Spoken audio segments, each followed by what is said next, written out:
साथियों, बहुत पुरानी कहावत है कि संगठन में शक्ति होती है। कृषि सुधार से जुड़ा दूसरा कानून इसी से प्रेरित है। आज हमारे यहाँ 85% से ज्यादा किसान ऐसे हैं जो बहुत थोड़ी सी जमीन उनके पास है। किसी के पास 1 एकड़, किसी के पास 2 एकड़, किसी के पास 1 हेक्टेयर, किसी के पास 2 हेक्टेयर। सब छोटे किसान हैं। छोटी सी जमीन पर खेती करके अपना गुजारा करता है। इस वजह से इनका खर्च भी बढ़ जाता है और उन्हें अपनी थोड़ी सी उपज बेचने पर सही कीमत भी नहीं मिलती है। लेकिन जब किसी क्षेत्र के ऐसे किसान अगर एक संगठन बनाकर यही काम करते हैं तो उनका खर्च भी कम होता है और सही कीमत भी सुनिश्चित होती है।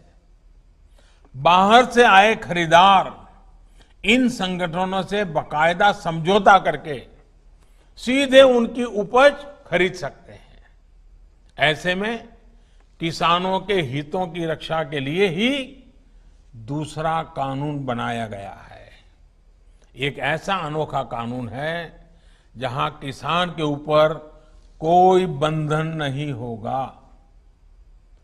किसान के खेत की सुरक्षा, उसकी जमीन की मालिकी की सुरक्षा, किसान को अच्छे बीज, किसान को अच्छी खाद, सभी की जिम्मेदारी जो किसान के साथ कॉन्ट्रैक्ट करेगा उस खरीदार की होगी।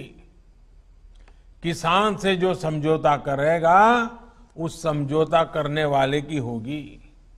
साथियों, इन सुधारों से कृषि में निवेश बढ़ेगा, किसानों को आधुनिक टेक्नोलॉजी मिलेगी, किसानों के उत्पाद और आसानी से अंतर्राष्ट्रीय बाजार में पहुंचेंगे। मुझे बताया गया है कि यहां बिहार में हाल ही में 5 कृषि उत्पादक संघों ने मिलकर चावल बेचने वाली एक बहुत मशहूर कंपनी के साथ एक समझौता किया है। इस समझौते के तहत 4000 टन धान वो कंपनी बिहार के इन एफपीओ से खरीदेगी। अब इन एफपीओ से जुड़े किसानों को मंडी नहीं जाना पड़ेगा। उनकी उपज अब सीधे नेशनल और इंटरनेशनल मार्केट में पहुंचेगी। साफ है कि इन सुधारों के बाद खेती से जुड़े बहुत सारे छोटे बड़े उद्योगों के लिए बहुत बड़ा मार्ग खुलेगा। ग्रामीण उद्योगों की ओर देश आगे बढ़ेगा। मैं आपको एक और उदाहरण देता हूं। मान लीजिए कोई नौजवान एग्रीकल्चर सेक्टर में कोई स्टार्टअप शुरू करना चाहता है। वो चिप्स की फैक्ट्री ही खोलना चाहता है। अभी तक ज्यादातर जगह होता यह था कि पहले उसे मंडी में जाकर आलू खरीदने होते थे, फिर वो अपना काम शुरू कर पाता था।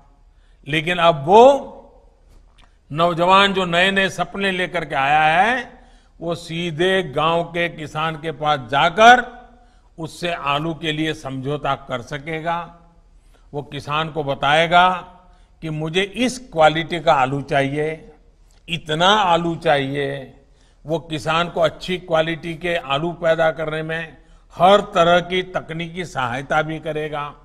साथियों, इस तरह के समझौतों का एक और पहलू है।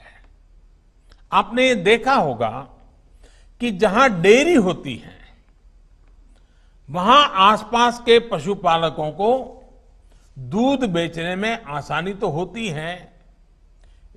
डेयरियां भी पशुपालकों का, उनके पशुओं का ध्यान रखती हैं।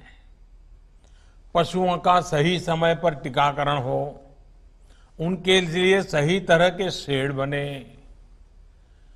पशुओं को अच्छा आहार मिले, पशु बीमार हो जाए तो उनका डॉक्टर पहुंच जाए। और मैं तो गुजरात में रहा हूं, मैंने देखा है डेयरी कैसे पशुओं को संभालती है। बड़ी डेयरी दूध उत्पादक उन तक जाकर के किसानों की मदद करती है। और इन सब के बाद भी ये बड़ी महत्वपूर्ण बात है,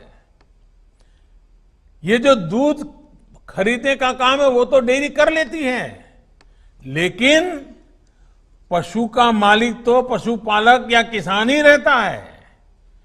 पशु का मालिक कोई और नहीं बनता है। वैसे ही जमीन का मालिक किसान ही रहेगा। ऐसे ही बदलाव अब खेती में भी होने का मार्ग खुल गया है। साथियों, ये भी जग जाहिर रहा है कि कृषि व्यापार करने वाले हमारे साथियों के सामने एसेंशियल कमोडिटी एक्ट के कुछ प्रावधान हमेशा आड़े आते रहे हैं। बदलते हुए समय में इसमें भी बदलाव किया है। दालें, आलू, खाद्य तेल, प्याज जैसी चीजें अब इस एक्ट के दायरे से बाहर कर दी गई है। अब देश के किसान बड़े बड़े स्टोर हाउस में, कोल्ड स्टोरेज में इनका आसानी से भंडारण कर पाएंगे। जब भंडारण से जुड़ी कानूनी दिक्कतें दूर होगी तो हमारे देश में कोल्ड स्टोरेज का भी नेटवर्क और विकसित होगा, उसका और विस्तार होगा।